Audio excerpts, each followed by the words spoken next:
There are times when we believe our personal hardships dwarf all others. There are also times when we get to the opportunity to meet people who are truly an inspiration. I just happened to meet one of those people. Nate Waters was born on March 11, 1978 on the south side of Chicago. His father died of esophageal cancer when he was 3, leaving his mother to raise a younger sister and Nate with no family or friend support. They lived in a one-room tenement where occurrences of various types of abuse, violence, poverty, and drug abuse were consistent through his surroundings. Nate is a third-generation welfare recipient. However, he didn't let his negative surroundings shatter his civic and business aspirations. He always fantasized of owning big businesses in downtown Chicago. That helped him mentally escape his environment. Starting at the age of 7, Nate sowed the seeds of his future entrepreneurship, collecting cans, shining shoes, delivering papers, and doing numerous odd jobs to earn money, despite numerous offers to join one of the many street gangs in Chicago, or the buying into the dream of becoming rich by becoming a drug dealer like so many before him. In 1991, at the age of 14, Nate and his mother and sister relocated to Tulsa, Oklahoma for a better life and environment to reside with his aunt and her family.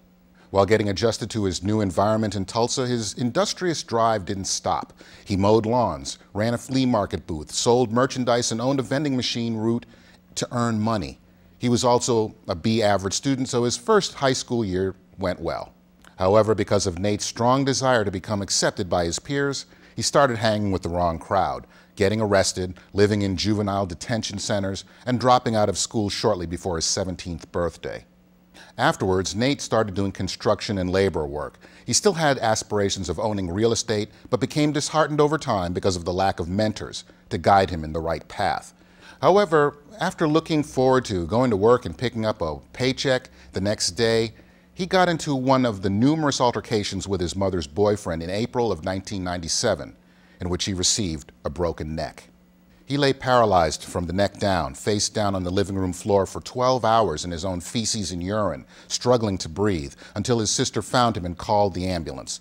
The doctor told him he had a C4 complete spinal cord injury and that he'd be a quadriplegic for the rest of his life. Now think of how you'd deal with that. It wasn't easy at first for Nate. For the first couple of years, he had a very hard time dealing with his new life and situations surrounding it, such as anger, forgiveness, suicide, abandonment, and depression. But later, instead of wallowing in his own self-pity, Nate took charge of his life as best he could.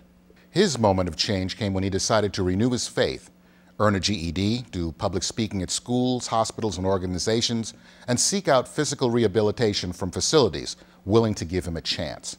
In 2002, Nate Waters received an associate's in science degree from Tulsa Community College. In 2005, he received a bachelor's degree in business administration, majoring in marketing from Oklahoma State University, along with passing the Series 3 Commodities Futures exam in May of 2006, so he can trade derivatives and provide investment banking services to small companies and agribusinesses in the future.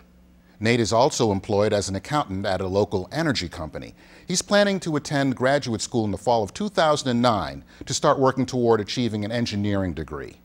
You would think that could be the makings of a happy ending. However, while Nate was materializing his plan to get off the welfare system, he found out that the entrenched bureaucracy didn't want him to have over $2,000 in any savings or investments, and they would have real-world penalties for anyone that does. For Nate to become financially independent, he'd have no other choice but to save. In 2001, he pursued various endeavors to become welfare-free, like sharing his stories with local politicians and other organizations so they can come up with some changes, and came up with no solutions. From February to October of 2006, he was able to accumulate $8,300 he earned from his employer while paying his Medicaid copay and other expenses. His intent was to start a small investment portfolio, make it grow, and then move out of the nursing home and finally become self-sufficient. However, during a re-eligibility assets search, they found out about the $8,300 and threatened to penalize him with a $24,000 fine. Nate's been working for the same employer for 3 years, is heavily involved in fundraising for various nonprofits such as the American Cancer Society and the Cystic Fibrosis Foundation, and is a registered commodity trading advisor.